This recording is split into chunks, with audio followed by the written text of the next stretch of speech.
My main purpose today is to provide you a presentation with a reflection that we have been doing here in Eurostat concerning the future of official statistics, in particular in what it is related with big data. So big data is something that happened to us, and we would like to now have a look into the future and try to understand what will be the role of official statistics in this new world that is approaching us. So to take a little bit more control. So for that, today what I will do is give a bit of an overview on big data, on the present big data and the implications of big data for official statistics and what we in European official statistics are doing to address it. And then look a bit into the future, in this interconnected future world where smart technologies will be everywhere, and try to understand what will be the role of official statistics in that world. We call the statistics in that context smart statistics. We will then look into some enablers that can help us make that more statistics happen. And finally, a roadmap to try to reach that point. So, as I was saying, big data is something that happened to us. And it basically, as a result of the huge amount of data that became available to us, resulting from the datafication of our lives, the digitalization that spread, the widespread use of digital products, and the resulting datafication, the conversion of having every aspect of our lives, of our behavior being transformed into data. Also, the fact that now we have the capacity to store that data and process that data using distributed computing, it basically gave us the opportunity to explore that data and learn what we could do with that. This is basically the situation in which we found ourselves and that we have been trying to address. This data is a new type of data. It differs in several aspects to the data that we in the past in the social sciences and in official statistics we had available to us. It has a much more high detail and at the same time a much higher dimensionality. It means for each of our normal statistical units, individuals, our subject of study, there are many different traits that you can derive. And so this poses several opportunities and challenges from the statistical point of view. And this, at the same time, this is an exhaust data, meaning that this is a data that is resulting directly from the human activities. This data is collected automatically from either unintentionally when we use information communication technologies, or also captured by sensor that we have placed ourselves, either for statistical purposes or for other purposes. These new data sources, they pose several opportunities and several challenges for official statistics. There is a possibility with such detail, such high dimensional data to create new types of statistics, new types of statistical products that we can create, and also much higher timeliness to what has been possible so far. But at the same time, it brought some challenges. The methodologies that we need to employ to use such data are different. The quality frameworks that we have developed for our traditional data sources most probably need some adaptation so that we can continue using them. And at the same time, we find ourselves in a very different world where we are no more near monopolistic of the creation of data about the society, economy, and the environment, to find ourselves in a world where there are many data providers. In order to address these challenges, to assess the opportunities, the potential of these data sources in European official statistics, we have launched an action plan that we have now been running for 2 years. This data is coming basically from 3 sources. First one is human source data. Basically, data created by humans via social networks. We have web content, we have also books. And so this is a data that is in a different format. It's in natural language textual data. It's in the form of behavior data. That's the first source of big data. The second source of big data is process-mediated data. And this is IT systems that are installed in either public institutions or private institutions, and they support some business process. For example, in the banks for the use of credit cards. This system capture and store huge amount of data of a very high detail level. And so this is a second source of big data. And the third one is that is generated by machines. It's either by sensors, which collect the state of the world or the state of the environment in a very frequently rate, or they register events in an automatic way. And the secondly is all the data that is flowing around between sensors and between devices while they communicate with each other in what we are calling the Internet of Things. And I would like now to go into more detail into this Internet of Things, that this moves us to a vision or a perspective of what the future or the data layer of the future will look like, in particular when it comes to smart technologies and smart worlds, smart systems, smart devices, and so on. The Internet of Things, it's a network that connects smart devices in the context of smart systems. And in particular, it uses the Internet, therefore the name. So, and this has been increasing an exponential way. In fact, in the future, most of the big data will be created in the Internet of Things by sensors, by smart devices. So our perspective is that we need to pay great attention to what is happening in this world and try to address it. So what I would like to do is look a bit into the future and to see what is it that we're talking about or what is going on, so we can understand what is the data layer of these technologies and how we can use it, what it means for us. So I will distinguish three things: the smart technologies, the smart devices, and the smart systems. Smart technologies are technologies who present a few characteristics.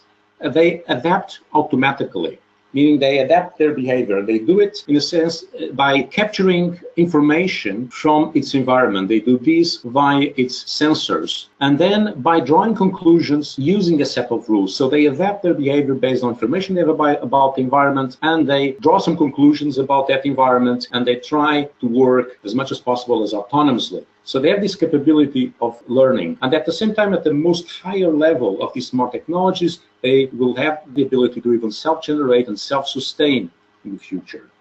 So smart technology has been used for quite some time, in particular in the development of smart devices. The smart devices now start to spread all around us. The smartphone is one example, already with some years, but we see it more and more, the emergence of these smart devices. Smart devices have three characteristics. The first one is that they are connected.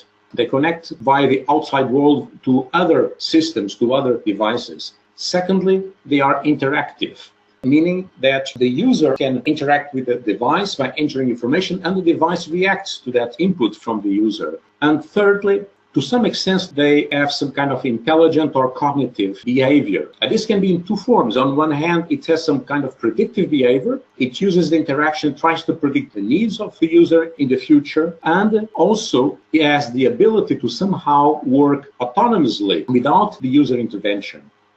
I would like to show one example of a smart device that is very much close to us. For example, a smart fridge.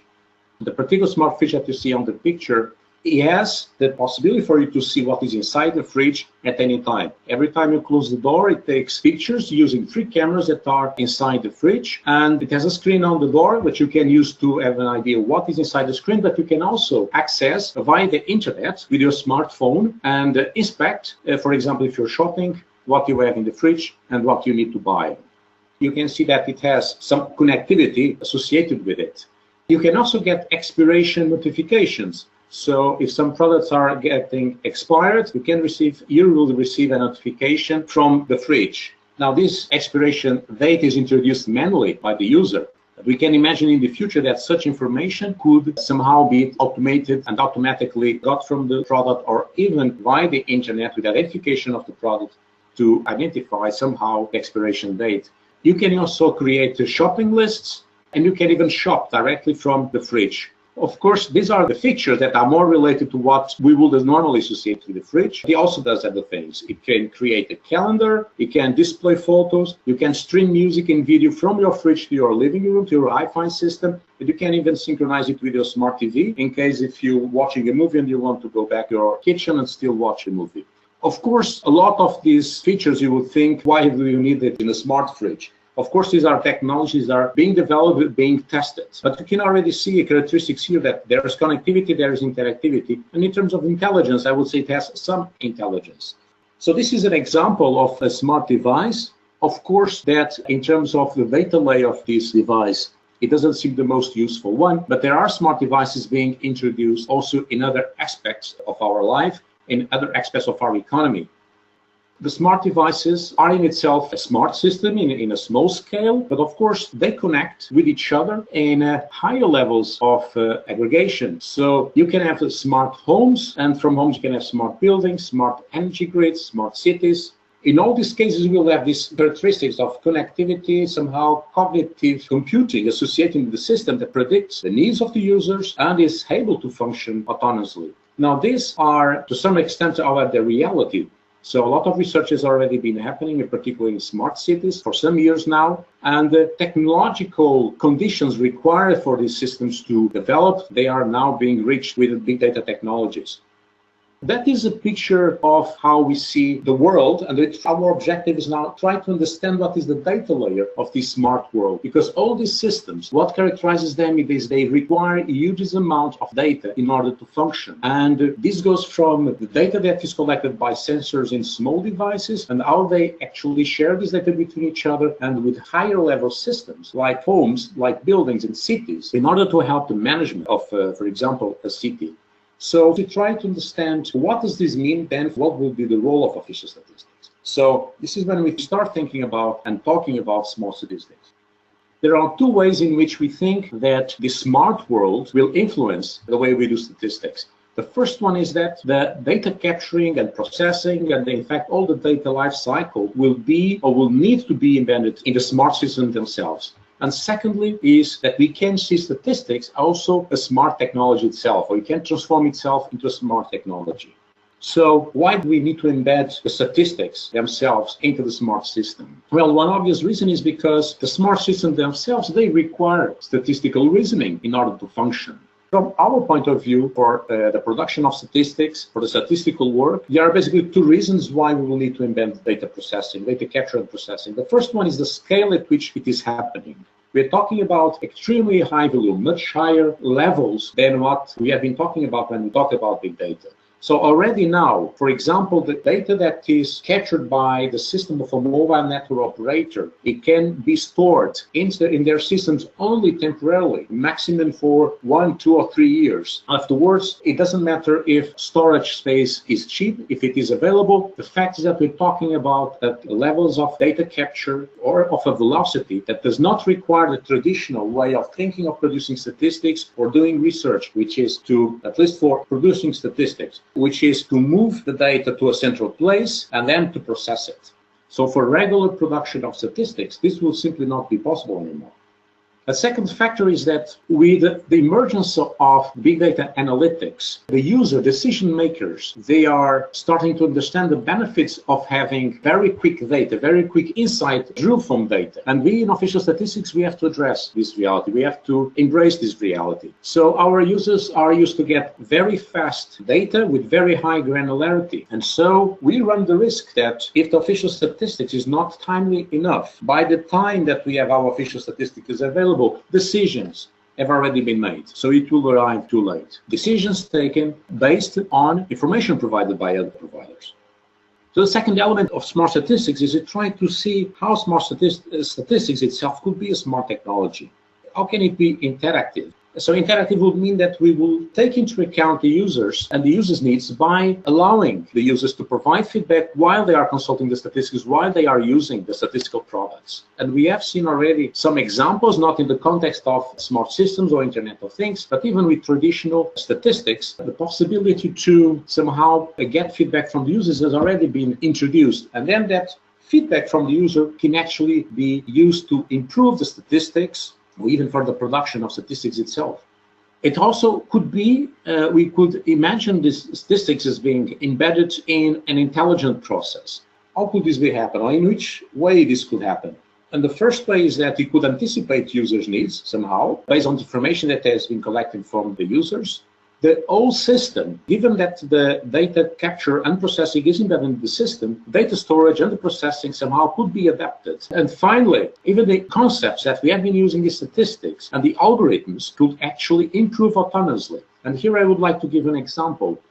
Something that is very important when using location data, for example, in the context of mobile network data, is determination of home location of an individual. So it's from location data captured by the mobile phone network to determine where does a person live. There are algorithms that you can adopt. You look at the location of a person during the night, how regularly the person goes to that place. But of course, these algorithms can be improved if in a smart system we have information from other sensors and we can use it to improve the accuracy of the algorithm that we are using to determine the home location of a particular individual. This is an example of how the algorithms could be autonomously improved. So how could we make this happen? There are several elements that we need to take into account. The first one is trust. The trust in the system is required, the development of the standards, and finally, the collaboration between the industry, the research and statistics communities. Collaboration more even in the sense of a joint endeavor in order to make it happen. Right now, when we're talking about using the systems to produce statistics for our purpose, but in fact, the systems themselves, they actually need statistical knowledge. They need the statistics to be, in fact, embedded in the system themselves. The research community and the statistics community can actually partner with industry in helping to set up these smart systems now as they are being set up, as the standards are being developed. In what concerns trust, it is very important for official statistics, of course, as they, by definition, they need to be trusted. And we need to guarantee trust in official statistics basically in two ways. First is the validity and accuracy of the outputs. If the official statistics are not trusted, they are not believed to be the best that we can produce given the data sources we have available and the best methodologies we know about, they will not be used. And they will not serve the purpose of informing a democratic society, of informing policymakers. They will not fulfill the main purpose. Secondly, it's very important that in official statistics, we properly handle individual personal data. Now, this has been built into the statistical system. So national statistical laws, they almost always will include as a basic pillar, not only the independence and the authority of statistical office, but statistical secrecy. The guarantee that all the data that was collected for statistical purposes will only be used for statistical purposes, and no individual data will be used for any other purpose. It is very important to maintain this principle.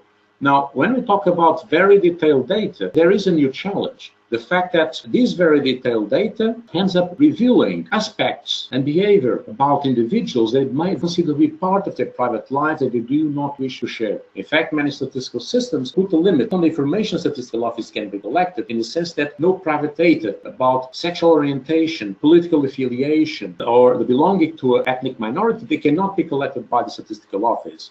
So there is now a particular challenge that not only the data subjects very often will not be aware in this context, in the context of an interconnected world of smart devices exchanging data and reusing that data subjects will not be aware about what data is being collected about them, how it is being used. So it's very important that we find the ways to build in the system themselves the trust and the protection of the privacy of individuals. So we see as a condition, basically two conditions to try to build these trusted smart statistics. One is that the data life cycle, it needs to be transparent, it needs to be auditable, so you can make somehow have the guarantees that what is being produced is valid, accurate, and secondly, that accuracy, privacy, and trust is built by design in the smart systems themselves. Concerning standards, they are a fundamental base for this smart world, as the smart devices are being built by different enterprises, by different producers. And so in order to have all these smart devices connecting to each other via the internet, standards are very important. And of course, as the industry has realized the importance of guaranteeing somehow that the algorithms being used in this device are unbiased, there are standards being developed, standards that guarantee interoperability, but also the trust in the system. Many of these standards, in fact, many or in general of them, they will include some statistical elements.